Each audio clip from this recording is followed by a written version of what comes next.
जय हिंद। भारत सरकार ने ऐलान किया है कि जो भी अग्निवीर हैं उन्हें बीएसएफ में 10% का आरक्षण मिलेगा। तो इस वीडियो के थ्रू हम जानेंगे इससे जुड़े कुछ इंपॉर्टेंट पॉइंट्स। तो चलिए वीडियो को शुरू करते हैं। उससे पहले लाइक कर दीजिए और अभी तक चैनल को सब्सक्राइब नहीं किए हैं तो जल्दी से चैनल को सब्सक्राइब कर दें। तो यहाँ पे दिया गया है कुछ इंपॉर्टेंट पॉइंट को देखते चलेंगे और जो भी चीज़ें हैं इंपॉर्टेंट पॉइंट उसे नोट भी करते चलिएगा। तो देखिए, भारत सरकार ने अग्निवीरों के लिए कुछ नई घोषणाएं की हैं। देखिए, जब अग्निवीर को लागू किया गया था उसमें बहुत सारे निगेटिव पॉजिटिव दोनों थॉट्स आ रहे थे लोगों के मन में, लेकिन अब धीरे धीरे सरकार इनके लिए कुछ ना कुछ कर रही है। तो एक कुछ नए घोषणा लेके आई है, तो आइए उनके बारे में हम जानते हैं कि आखिर ये घोषणा क्या क्या है। इन घोषणाओं के मुताबिक अग्निवीर के तौर पर सेवाएं देने वाले युवाओं को बीएसएफ में 10% आरक्षण दिया जाएगा। यानी कि बीएसएफ की बात कर ले, बॉर्डर सिक्योरिटी फोर्स, तो इसमें अगर आप अग्निवीर के बाद जाना चाहते हैं, एक पैरामिलिट्री फोर्स है, तो उसमें आपको 10% का आरक्षण मिलेगा, यानी कि रिजर्वेशन दिया जाएगा जो भी अग्निवीर होंगे। ठीक है। इसके अलावा बीएसएफ में भर्ती होने के लिए अग्निवीरों को शारीरिक परीक्षण से भी छूट दी जाएगी। तो देखिए, कोई भी अगर आप डिफेंस का तैयारी कर रहे हैं तो आपको पता है कि उसमें फिजिकल एक्टिविटीज आपको करना ही करना है, यानी कि फिजिकल एग्जाम से भी पास होना होता है, पीएसटी जिसको बोलते हैं। ठीक है, फिजिकल स्टैंडर्ड टेस्ट। तो जब अगर आप एक बार अग्निवीर में इंक्लूड हो गए हैं और उसके बाद से बीएसएफ में जाना चाहते हैं, तो वहाँ पे आपसे जो पीएसटी वाला एग्जाम होता है वो आप वहाँ से आपको छूट मिल जाएगी, यानी कि इसमें आपको शामिल नहीं होना पड़ेगा, आप ऐसे ही पास हो जाएंगे क्योंकि ऑलरेडी आप ट्रेनिंग करके आए हैं तो फिजिकली फिट होंगे ही होंगे। तो आई होप आपको समझ में आ गया होगा। देखिए, अब बात कर लेते हैं थोड़ा सा अग्निपथ स्कीम के बारे में। ठीक है, कि आखिर ये अग्निपथ स्कीम क्या है। तो देखिए, 3 सेवाओं में सैनिकों की भर्ती के लिए अग्निपथ योजना शुरू की गई है।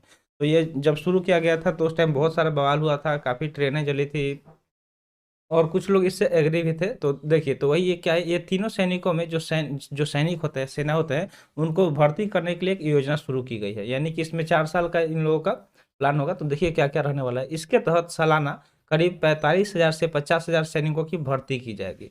यानी कि ये जो स्कीम है इसके तहत हर साल 45,000 से 50,000 सैनिक इनको इनटेक लिया जाएगा, यानी कि भर्ती की जाएगी। उनमें से ज़्यादातर की भर्ती सिर्फ 4 साल के लिए की जाएगी और उसमें से मैक्सिमम कितने साल के लिए होंगे, तो बस 4 साल के लिए। वो 4 साल जॉब करेंगे, फिर वो अपने घर आ जाएंगे। ठीक है, और उसके बाद से उन्हें अलग अलग स्टेट भी अपना आरक्षण दे रही है। तो अभी सरकार, भारत सरकार द्वारा ऐलान किया गया है कि बीएसएफ में 10% का आरक्षण दिया जाएगा। तो उसके बाद अगर आप चाहते हैं बीएसएफ ज्वाइन करके देश का सेवा करना, तो आप बीएसएफ के लिए अप्लाई कर सकते हैं और वहाँ से जो भी छूट दी जा रही है उसे उठा सकते हैं। कुल वार्षिक भर्तियों में से लगभग 25% की स्थायी कमीशन के तहत अगले 15 वर्ष तक सेवा जारी रखने की अनुमति दी जाएगी। जैसे मान लीजिए कि 100 सैनिक को भर्ती में लिया गया, ठीक है, तो इसमें से 25 रह जाएंगे। ठीक है, 25% वहाँ पे रह जाएंगे, यानी कि 25 सैनिक रह जाएंगे और 75 को घर भेज दिया जाएगा 4 साल बाद। कितना साल बाद? तो 4 साल बाद ये घर वापस आ जाएंगे। ठीक है, तो समझ में आ गया कि 25% को परमानेंट किया जाएगा जबकि 75% को घर भेज दिया जाएगा। उसके बाद उनको अलग अलग जो भी छूट मिल रही है उसके तहत कहीं दूसरे जगह ज्वाइन करके देश की सेवा कर सकते हैं। योजना का महत्व क्या है, आइए जानते हैं। अगला टॉपिक क्या रहेगा, योजना का महत्व। तो आइए जानते हैं। देखिए, यह निर्णय भारत में 13 लाख से अधिक मजबूत सशस्त्र बलों के लिए स्थायी बल स्तर को कम कर देगा। यानी कि जो 13 लाख से अधिक जो मजबूत सशस्त्र बल है उनके स्थायी बल स्तर को और भी कम कर देगा। तो इसलिए यह निर्णय लिया गया है। इस योजना में रक्षा पेंशन बिल में भी कमी आएगी, यानी कि जो रक्षा पेंशन बिल होता है ये काफ़ी ज़्यादा बढ़ते जा रहा है दिन पर दिन। तो इसमें कमी आएगी, यानी कि जो सैनिक 4 साल बाद घर आ जाएंगे उनको पेंशन नहीं दिया जाएगा, जो कई सालों से सरकारों के लिए एक बड़ी चिंता का विषय बना हुआ है। तो यानी कि देखिए, पेंशन में काफ़ी ज़्यादा अमाउंट देना पड़ता है सरकार को, तो उसके लिए डिफेंस बजट भी उतना है नहीं अपने देश में।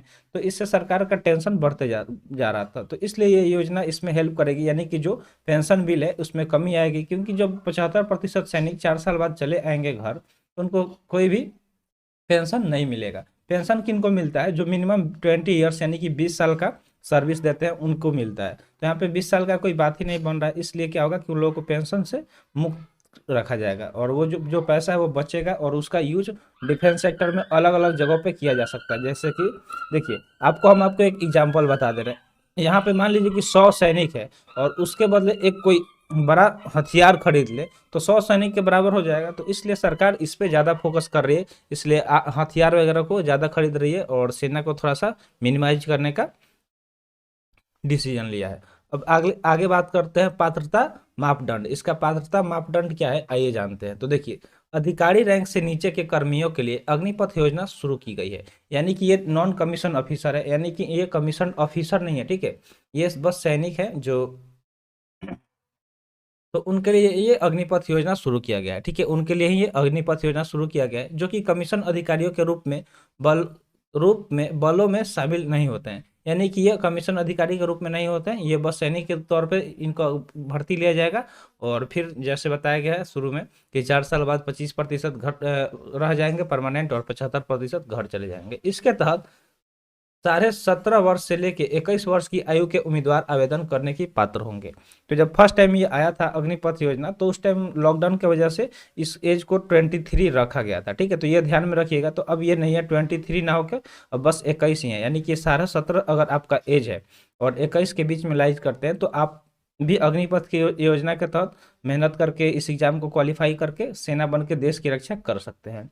और उसके बाद से अगर आप फिर से दोबारा चाहते हैं, अगर आप 25% के अंतर्गत नहीं आए, तो फिर से आप थोड़ा सा मेहनत करके बीएसएफ में 10% का आरक्षण लेके भी देश का सेवा कर सकते हैं। तो ये सारे इंपॉर्टेंट पॉइंट्स है। अगला है भर्ती के मानक यथावत रहेंगे, रैलियों के माध्यम से वर्ष में 2 बार कर्मियों की भर्ती की जाएगी, यानी कि हर साल 2 बार भर्ती लिया जाएगा, ठीक है। तो जो सैनिक है वो साल में 2 बार एग्जाम दे पाएंगे और 2 बार भर्तियां होंगी। तो आई होप आपको समझ में आ गया होगा सारी चीजें।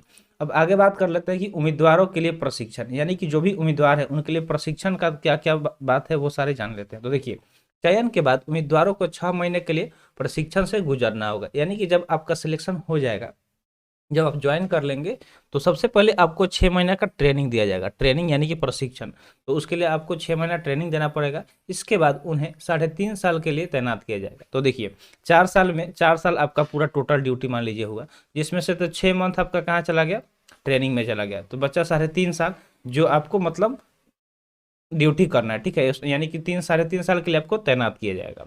वेतन एवं अन्य लाभ के बारे में अब डिस्कस कर लेते हैं कि क्या क्या वेतन है और क्या क्या आपको लाभ मिलेंगे जब आप अग्निवीर बन जाएंगे।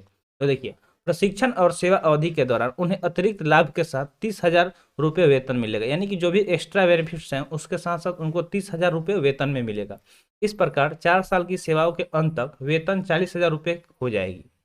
यानी कि जैसे ही आपकी ज्वाइन करेंगे आपका मंथली 30,000 से शुरू होगा और 4 साल तक आपका 40,000 तक पहुंच जाएगा। इस अवधि के दौरान वेतन का 30% सेवानिधि कार्यक्रम के तहत अलग रखा जाएगा। यानी कि एक और इसमें कार्यक्रम शुरू किया गया है, सेवानिधि। क्या है, सेवानिधि।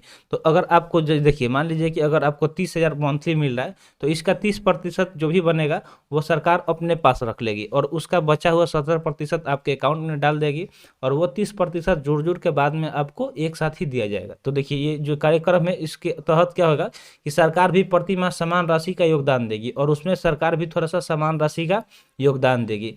इस राशि पर ब्याज भी मिलेगा और उस पर क्या होगा कि इंटरेस्ट भी मिलेगा जो भी पैसा वहाँ पे जमा होगा। 4 साल की अवधि के अंत में कर्मियों को 11.71 लाख यानी कि 11.71 लाख रुपए मिलेंगे। जैसे ही मतलब आप वहाँ से 4 साल बाद आपका जॉब पूरा हो जाएगा, तो जब आप घर आएंगे तो उस टाइम आपको 11.71 लाख रुपये मिलेंगे।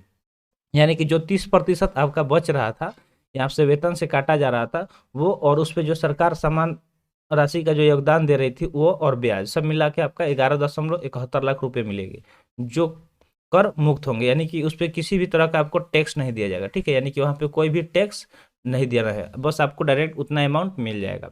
उन्हें 4 साल के लिए 48 लाख रुपए का जीवन बीमा कवर भी दिया जाएगा और जीवन बीमा कवर के तौर पे 48 लाख रुपए का कवरिंग भी है। यानी कि अगर भगवान न करे कि ऐसा हो, अगर मतलब कुछ आपके साथ दुर्घटना हो जाता है तो 48 लाख रुपए तक का आपको LIC भी यहाँ पे करके दिया गया है, ठीक है। तो ये सारे अन्य लाभ और वेतन के बात थे। तो आई होप आपको सारी चीज़ क्लियर हो गए होंगे। तो आज के लिए इतना ही, आज का वीडियो यहीं पे समाप्त हुआ। वीडियो कैसा लगा कमेंट सेक्शन में जरूर बताइएगा और ऐसे ही इन्फॉर्मेटिव वीडियो पाने के लिए आप हमारे चैनल को सब्सक्राइब कर दें। तो मिलते हैं फिर अगले वीडियो में। Thanks for watching. जय हिंद।